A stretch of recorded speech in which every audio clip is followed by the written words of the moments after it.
पांडे साहब, कार्यक्रम की शुरुआत आज आपसे करना चाहता हूं।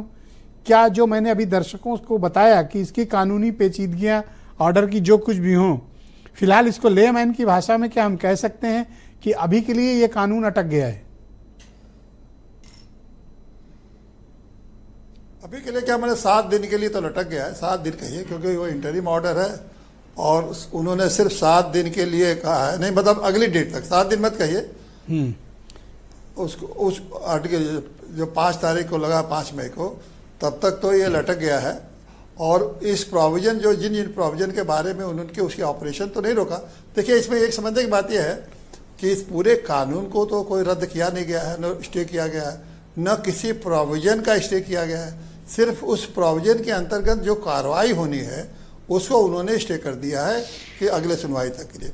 ये ऐसा होता है कि एक बार सुनवाई के लिए दे दिया है तो उसको बढ़ा भी सकते हैं। ऐसा नहीं है कि 5 तारीख को ये स्टे को ख़त्म कर देंगे, उसके बाद जब अगली सुनवाई होगी, कई दिन चलेगी, तब तक उसको चालू रख सकते हैं।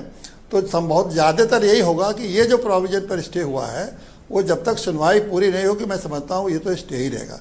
एक फाइनल जजमेंट जब तक नहीं आएगा तब तक ये जो प्रोविजन है ये स्टे रहेंगे। इनके नॉर्मली इस तरह के कॉम्प्लिकेटेड लॉज में कोर्ट से एक बार स्टे हो गया तो अब कोई वजह नहीं लगती कोर्ट की, कोर्ट स्टे खत्म करके सुनवाई करेगा। मुझे ऐसा प्रतीत होता है कि ये इंटरिम ऑर्डर बढ़ता रहेगा डेट, हर हियरिंग डेट के लिए ऐसा प्रतीत होता है मुझे।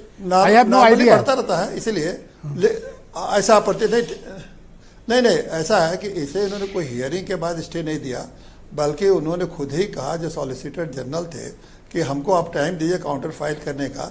तो ऐसे मामले में जब सरकार खुद ही मांग करती है कि हमको ऐसा टाइम दिया जाए, तो कोर्ट कहती है कि ठीक है, जब आप टाइम ले रहे हैं तो इन प्रोविजन को मैं समझता हूँ कि उचित है, इसको तब तक इसको स्थगित करते हैं, जिस पर हम सुनवाई नहीं देंगे। Thank you. अगर ये टाइम नहीं मांगते और कहते कि नहीं हमारी बहस सुनिए, तो फिर जो तो भी आदेश आता, तो बहस सुनने के बाद जो इंटरिम आता वो नॉर्मल नहीं बढ़ता है। अब अगले तारीख को वो कहेंगे कि साहब कि हमने काउंटर फाइल कर दिया, हमारे सुन लीजिए। लेकिन तब भी नॉर्मली यही होगा कि जब तक सुनवाई पूरी नहीं होगी वो स्टे चलता रहेगा। ऑलराइट। आनंद दुबे, भारतीय जनता पार्टी के प्रवक्ता हैं।